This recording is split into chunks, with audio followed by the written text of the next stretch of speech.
New York City mayor Zohran মামদানির নির্বাচনী প্রতিশ্রুতি অনুযায়ী ভাড়া নিয়ন্ত্রিত অ্যাপার্টমেন্টে ভাড়া স্থির রাখার উদ্যোগ নেওয়ার পর নতুন করে বিতর্ক শুরু হয়েছে। এই প্রেক্ষাপটে রেন্ট গাইডলাইন্স বোর্ড সম্ভাব্য ভাড়া বাড়ানো বা অপরিবর্তিত রাখার বিষয়ে সিদ্ধান্ত নেওয়ার আগে বাড়িওয়ালা ও ভাড়াটিয়াদের মতামত শুনছে।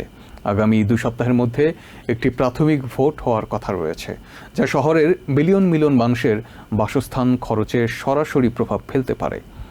এই বোর্ড মূলত শহরের ভাড়া নিয়ন্ত্রিত অ্যাপার্টমেন্টগুলোর জন্য বার্ষিক ভাড়া নির্ধারণ করে থাকে। নিউ ইয়র্ক সিটিতে বাড়ি ভাড়া বাড়ানোর বিষয়ে প্রাথমিক ভোটের আগে বৃহস্পতিবার বাড়িওয়ালা এবং ভাড়াটিয়া প্রতিনিধিদের বক্তব্য শুনেছে রেন্ট গাইডলাইন্স বোর্ড। লোয়ার ম্যানহাটনে আয়োজিত বোর্ডের সভায় প্রস্তাবিত ভাড়া বৃদ্ধি নিয়ে ক্ষোভ প্রকাশ করেছে উভয় পক্ষই। বাড়িওয়ালারা বলছেন, এই মুহূর্তে ভাড়া বৃদ্ধি স্থগিত রাখলে তারা মারাত্মক ক্ষতির সম্মুখীন হবেন।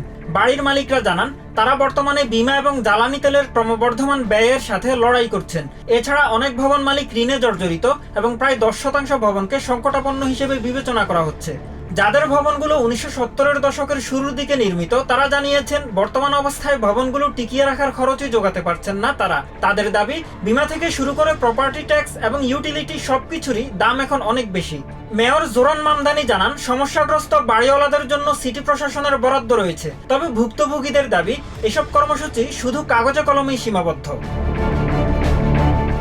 তবে মেয়রের কার্যালয় জানিয়েছে, সিটি প্রশাসন বাড়িওয়ালাদের সাহায্য করার জন্য কাজ করে যাচ্ছে। গত সপ্তাহেই তাদের পৃষ্ঠপোষকতায় একটি নতুন বীমা কর্মসূচি চালুর পাশাপাশি কর নীতি সংস্কারের সমর্থন জানানো হচ্ছে।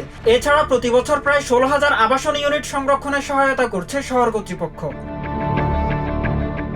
অন্যদিকে সভায় ভাড়াটিয়ারা জানান, জীবনযাত্রার ব্যয় ক্রমাগত বাড়ার ফলে তারা এই শহরে টিকে থাকতে পারছেন না।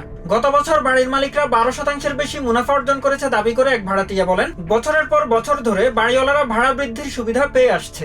কর্তৃপক্ষ জানিয়েছে, এই বিষয়ে আগামী 2 সপ্তাহের মধ্যে একটি প্রাথমিক ভোট হবে। আগামী জুন মাসে চূড়ান্ত ভোট হওয়ার পর সেখানে যাই সিদ্ধান্ত হোক, তা 1 অক্টোবর থেকে কার্যকর হবে। Mahmudul Hasan, TVN 24 news desk.